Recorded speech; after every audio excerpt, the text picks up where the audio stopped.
तो कहानी शुरू होती है यामाजाकी सिंडिकेट के हॉल से, जहाँ पे बहुत सारी औरतें बैठकर अपने हाथ की छोटी उंगली काट रही होती हैं। और उनके सामने बैठा होता है यामाजाकी सिंडिकेट का लीडर। उंगली कटते ही एक औरत बोलती है, मुझे माफ करना, यामाजाकी सिंडिकेट की विश के लिए हम जैसे कीड़े मकोड़ों को भी आपकी बॉडी की हेल्प लेनी पड़ी। इसलिए आप हम भी से फाड़ क्यों ना दें या हमें जान से ही ना मार दें, हमें कोई भी दुख नहीं होगा। लेकिन हम चाहते हैं कि आपके बीच से हमारी कोख में जो बच्चे जन्म लेने वाले हैं, आप हमें उन्हें पैदा करने का अवसर दें। मिस्टर यामाजाकी सिन्गेन, हम आपसे प्रार्थना करते हैं। और फाइनली हमें यामाजाकी सिंडिकेट के प्रेसिडेंट की शक्ल दिखाई जाती है, जो काफ़ी खतरनाक लग रहे होते हैं। वैसे भी जो बंदा गन पाक का बाप होगा वो खतरनाक क्यों नहीं लगेगा। जैसे गन को बुलाया जाता है शिराओनी, वैसे ही इनका नाम है टोराओनी। इसके बाद सीन शिफ्ट होता है और हमें दिखाया जाता है यामाजाकी सिंडिकेट के वाइस प्रेसिडेंट को। उसके पास उसका एक बंदा आकर कहता है, वाइस प्रेसिडेंट, आखिर वो चीज़ हो ही गई। वाइस प्रेसिडेंट बोलता है, अपनी आवाज़ थोड़ी आहिस्ते रख, प्रेसिडेंट अभी घर पर है, और बता आखिर क्या हुआ है। मैं आपको कहने आया हूँ कि वो जितनी भी लड़कियां थी वो सारी प्रेग्नेंट हैं। ये जो यामाजाकी का वाइस प्रेसिडेंट होता है, इसका नाम होता है शिनतारो, यानी कि यामाजाकी शिनतारो। शिनतारो इस बंदे के कंधे पे हाथ रखता है और बोलता है, यामाजाकी सिंडिकेट कैप्रिकॉर्न कैंप के फिश टैंक से हार चुकी है, जिस वजह से हमारे प्रेसिडेंट के अंदर से जोश खत्म हो चुका है। लेकिन इसका मतलब ये नहीं है कि हम चुपचाप से बैठे रहेंगे। हमें अगली जनरेशन के लिए यामाजाकीस को तैयार करना होगा। इसलिए हमने कई सारी याकुजा फैमिली की डॉटर्स का इस्तेमाल किया है, ताकि वो प्रेसिडेंट के बच्चे को अपने पेट पर रख सकें। हमने बहुत ज़्यादा ताकत पर बीज को एक बहुत ही उपजाऊ ज़मीन पर बोया है, और तुम आकर मुझे बोल रहे हो कि उन ज़मीन पर अब फल लग चुके हैं। इसका मतलब जो लड़का यामाजाकी की उम्मीद बनने वाला है वो पैदा होने वाला है। इसके बाद सीन चेंज होता है कुछ टाइम बाद, जब यामाजाकी का वाइस प्रेसिडेंट एक किताब पढ़ रहा होता है। तभी एक बंदा भागते हुए आता है और बोलता है, वाइस प्रेसिडेंट, बच्चा पैदा हो चुका है। लेकिन जो 3 बच्चे पैदा हुए हैं उनमें कुछ भी अलग नहीं देखा गया है। उन बच्चों में कोई अजीब बात नहीं होती। ये सोचकर यामाजाकी सोच रहा होता है, लगता है वो दिन आ चुका है जिस दिन यामाजाकी की किस्मत का फैसला होगा। लेकिन गए ऊपर वाला यामाजाकी से नाराज है। आखिर जो सारे बच्चे पैदा हुए हैं वो सारे के सारे नॉर्मल कैसे हो सकते हैं। लेकिन इतने में ही जो चौथी लड़की होती है वो एक बच्चे को जन्म दे देती है। इस चौथी लड़की का नाम होता है पार्क सोमी, जो कि हैंग और फैमिली से बिलोंग करती है, यानी कि ये यामाजाकी फैमिली से नहीं होती। वैसे तो यामाजाकी फैमिली में से ये कोई भी लड़की नहीं होती, ये सारी किसी याकुजा की फैमिली से होती हैं। इस वक्त पाक सोमी जन्म देती है सबसे ताकतवर बच्चे को, जिसकी आंखें पैदा होते साथ ही काले रंग की होती हैं। सिर्फ इन आंखों से ही आप बता सकते हो कि ये बच्चा आखिर कौन होगा।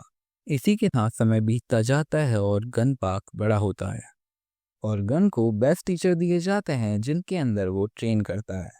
और उन बेस्ट टीचर में से 2 यामाजाकी ब्रदर्स भी होते हैं। गन बचपन से ही इतना ज़्यादा टैलेंटेड होता है कि वो कोई भी मार्शल आर्ट सीखता है तो वो 1 महीने से भी कम समय में उसमें महारत हासिल कर लेता है। ये बात ये साबित करती है कि यामाजाकी के प्रेसिडेंट का ही खून है। गन को देखकर सबको ये अंदाज़ा हो जाता है कि वो अपने टीचर्स को भी बहुत जल्दी सरपास कर लेगा। जो शिनतारो के साथ का बंदा होता है वो उसे यही बोल रहा होता है, सब कुछ बहुत ज़्यादा अच्छा चल रहा है, पर एक बहुत ज़्यादा बुरी बात है कि प्रेसिडेंट ने अब तक उसको अपना नाम नहीं दिया है, इसलिए उसे अब तक अपने नाम के आगे पार्क लगाना पड़ रहा है। वाइस प्रेसिडेंट, आपको क्या लगता है कि प्रेसिडेंट उसे अपना नाम कब देंगे? शिंतारो कहता है, चिंता मत करो, प्रेसिडेंट बहुत जल्दी ही रिकवर हो जाएंगे। उसके बाद प्रेसिडेंट ज़रूर गन पार्क को एक अच्छा सा नाम देंगे। वैसे भी यंग मास्टर यामाला की फैमिली की एक उम्मीद है, इसलिए ऐसा हो ही नहीं सकता कि यंग मास्टर अपने नाम के आगे पार्क लगाएं। इतने में हम देखते हैं कि यहाँ पे गन की उम्र की ही एक लड़की आती है, जो कि बेटी होती है शिंतारो की, और जो उससे कहती है, फादर, क्या आप यहाँ पे यंग मास्टर को देखने आए हो? फादर, आपको यंग मास्टर के ऊपर हमेशा इस तरीके से नज़र नहीं रखनी चाहिए। हो सकता है आपके इस तरह से नजर रखने की वजह से यंग मास्टर को अच्छा ना लगे। यार ये लड़का होता है कि लड़की, इस बात का अब तक हमें क्लैरिफिकेशन नहीं मिला है, लेकिन इसका नाम होता है हारुतो।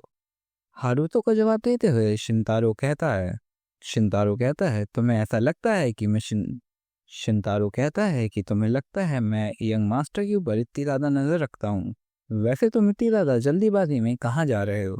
हारुतो कहता है या फिर कहती है कि मुझे लाइब्रेरी जाना है, वहाँ पे एक नई बुक आई है। शिंतारो उसके कंधे पे हाथ रखते हुए बोलता है कि तुम्हें गन की मदद करने के लिए बहुत ज़्यादा मेहनत करनी पड़ेगी। हारुतो के जाते ही शिंतारो के साथ वाला बंदा बोलता है कि मुझे हारुतो के लिए बहुत ज़्यादा बुरा लगता है। हाँ, ऐसी कई सारी चीज़ें होंगी जो तुम्हें बुरी लगती होंगी। हाँ, पर मुझे लगता है कि हारुतो का इतना ज़्यादा टैलेंट वेस्ट हो रहा है।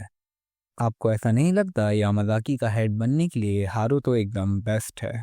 मुझे तो लगता है हारुतो गन से भी अच्छा लीडर बन सकता है। ये सुनते ही शिंतारो उस बंदे का मुंह पिचकाने लगता है और बोलता है, क्या तू ये भूल रहा है कि यामाज़ाकी नियमों का पालन करते हैं और सिर्फ प्रेसिडेंट के बेटे को ही हक है कि वो यहाँ का प्रेसिडेंट बने। इसलिए इस बात में कोई हैरानी नहीं है कि गन हेड बनेगा। आखिर तेरी हिम्मत कैसे हुई ये बात करने की, हरामजादे? अगर तूने आगे से नियमों को तोड़ने की बात करी तो मैं तुझे पीस से फाड़ के रख दूंगा। ये बात कभी मत भूलियो कि गन यामाज़ाकी की उम्मीद है। और हाँ दोस्तों, ये शिनतारो बंदा भी इतना ताकतवर होता है कि इससे इस बंदे के दांत तोड़ दिए होते हैं। इसके बाद सीन चेंज होता है और हम देखते हैं गन की मदर को, जो गन से बोल रही होती है। तो ठीक है गन, तुम मुझे बताओ कि आज तुमने क्या क्या किया। गन इस वक्त तक पूरी तरह से एक राक्षस नहीं बना होता है। वो बोलता है, आज मैंने अपने दोस्तों के साथ कैंडामा खेला।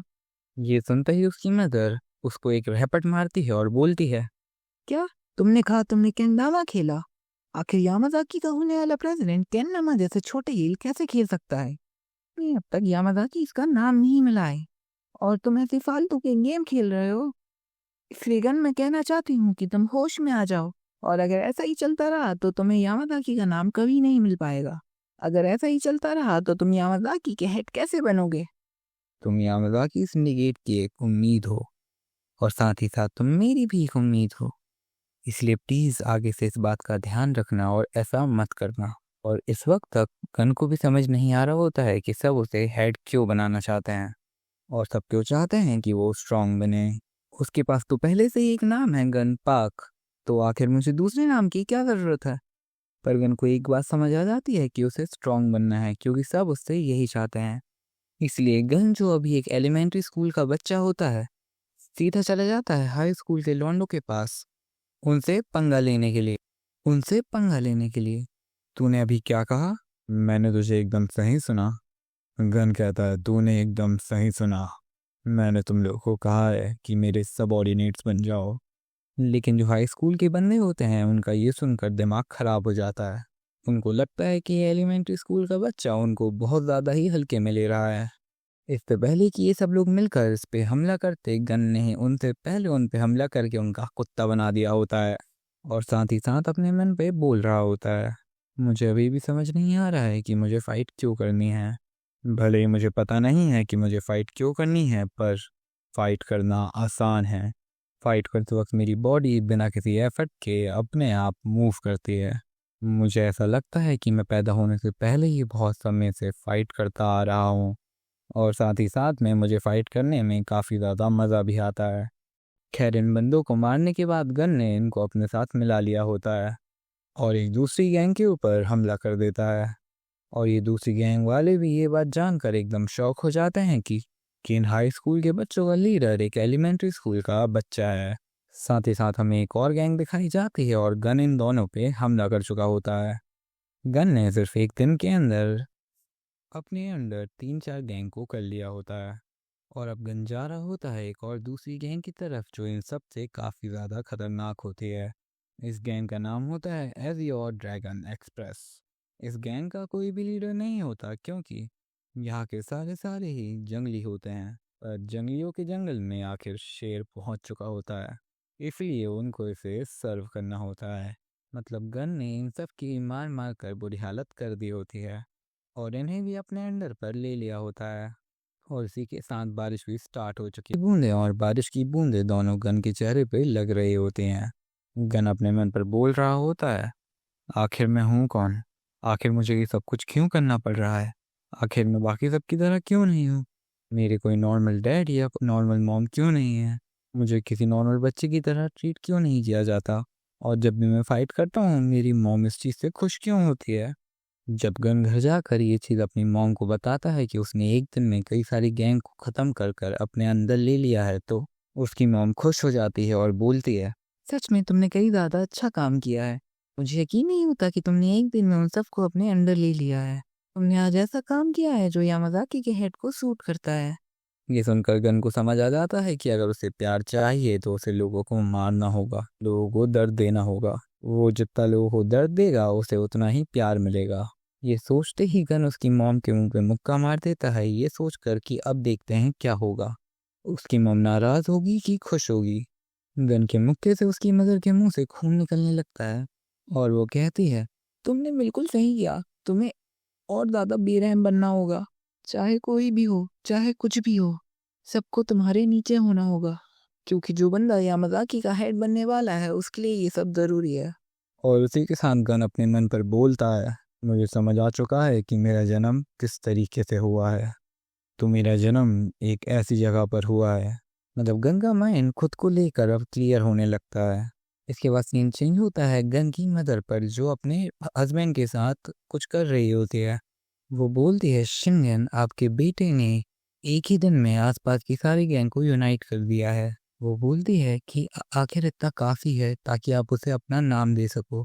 लेकिन यामाज़ाकी का प्रेसिडेंट कुछ भी नहीं कहता और गन की मदर कहती है, ठीक है मैं समझ सकती हूँ कि आप क्या सोच रहे हो, पर मैं भी हार नहीं मानूंगी कि आप कब पलट कर मेरी तरफ देखोगे। मतलब ना यामाज़ाकी के प्रेसिडेंट का एक अलग ही लेवल का एटीट्यूड होता है। मुझे तो लगता है जब यामाज़ाकी सिंडिकेट फिस्ट गैंग से हारा होगा तब भी ये प्रेसिडेंट किसी से हारा नहीं होगा। इनके हारने का कोई और रीज़न होगा। नहीं तुम ही सोचो कि तुम इमेजिन कर सकते हो इस बंदे का किसी से हार जाना। इसके बाद सीन चेंज होता है गन पर, जो एक उड़ती हुई तितली को अपने हाथ से पकड़ लेता है और बिल्कुल इस तरीके से पकड़ता है जैसे वो उसे मारना चाहता हो। उतने में हारुतो कहता है, रुक जाओ, तुम उस तितली को मार दोगे। तो तुम्हें ये बात नहीं पता कि तुम्हें कमज़ोरों को कभी परेशान नहीं करना चाहिए। लेकिन गन को ये बात सही में नहीं पता होती कि कमज़ोरों को परेशान नहीं करते। गन कहता है कि मुझे कमज़ोरों को परेशान नहीं करना चाहिए, लेकिन क्यों? हारुतो गन के हाथ से उस तितली को आज़ाद कर देता है और कहता है, लेकिन क्योंकि कमज़ोरों को परेशान करने का मतलब होता है कि तुम खुद को परेशान कर रहे हो। तुम ये चाहते हो कि तुम किसी न किसी से हमेशा लड़ते रहो। गन, तुम किसी की प्रॉपर्टी नहीं हो। तुम किसी की बातों पर मत आया करो। तुम तुम्हारा दिल जो तुम्हें करने बोलता है तुम हमेशा वही किया करो। और इसी के साथ साथ हमें गन की वॉइस ओवर आती है। उस वक्त एक ऐसा भी इंसान था जो मुझे नॉर्मल इंसान की तरह देखता था। उसका नाम था यामाज़ाकी हारुतो, जो कि मेरा कज़न था। वो एक ऐसा इंसान था जो हमेशा मेरे दिमाग को बचाता था। साथ ही साथ वही पहला इंसान था जिसने मुझे अपनाया था। उसके बाद सीन चेंज होता है जब गन शिंतारो के पास जाकर बोलता है कि मुझे यामाज़ाकी का हेड नहीं बनना। ये बात सुनकर शिंतारो काफ़ी ज़्यादा हैरान हो जाता है और गन के एक रहपट मार के बोलता है, गन अपना मुंह बंद कर, तुझे उस बेइज्जती का बदला लेना ही होगा जो कैपियोन की फिस्ट गैंग ने हमें दी है। क्या तू ये बात भूल चुका है कि तू यामाज़ाकी फैमिली की एक उम्मीद है? आखिर तू इस एटीट्यूड के साथ हमारी बेइज्जती का बदला कैसे लेगा? आखिर तेरी हिम्मत कैसे हुई अपने दिमाग पर इस तरीके के थॉट्स लाने देने की? एक मिनट, क्या तुझे ये बात यामाज़ाकी हारुतो ने कही है? गन, तुझे ये बात अच्छे से पता है ना कि यामाज़ाकी फैमिली हमेशा अपने नियमों का पालन करती है और उन नियमों को कोई भी नहीं तोड़ सकता। इसलिए तुझे उन सबको ख़त्म करना होगा जो तेरे दिमाग पर ऐसी बातें डालते हैं। मैं तुझे सिर्फ एक रात का समय देता हूँ और तेरे दिमाग में जो भी गलत चीज़ें डालता है उन सबको मार दे, चाहे वो मेरा अपना बेटा यामाज़ाकी हारुतो ही क्यों ना हो। गन, तुझे सबको जान से मारना होगा जो तेरे रास्ते पर आएगा। गन के हाथ पर वाइस प्रेसिडेंट का दिया हुआ चाकू होता है और उसको फैसला करना होता है कि उसे हारुतो को मारना है या नहीं। लेकिन गन के फैसले के बारे में मैं आपको बताऊंगा इसके नेक्स्ट पार्ट में, क्योंकि ये पार्ट यही होता है समाप्त।